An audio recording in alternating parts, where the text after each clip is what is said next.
How y'all doing today? Today I'm working on a horse and I'm going through and putting risers in it. And I use strictly half-inch stock. And I have a couple different reasonings. One is the thicker the wood, there's a chance that the blade will flex on you a little bit, giving you just a little bit of variance to make your pieces not fit together nicely. So with the half-inch stock, it's tough to get different levels. I don't like wasting wood at all, so I don't use a planer, I use risers. And over the years, I used to make earrings, so I've collected a whole bunch of different thin stock I use for risers, and they're all different colors. And that really helps with intarsia and risers. So I'll show you what I'm talking about when I say risers. Risers help you get a depth. Let me get you to the horse.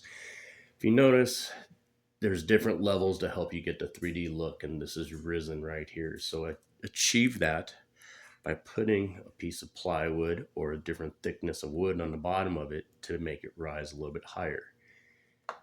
But yet you can't tell that that piece is in there underneath that because it's hidden by the other surrounding pieces.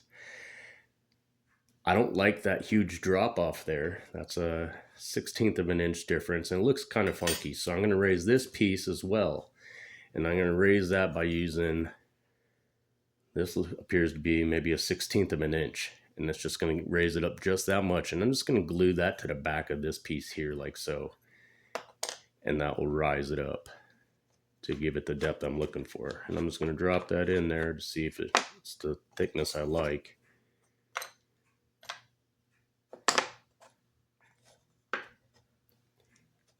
Of course, pieces fall apart.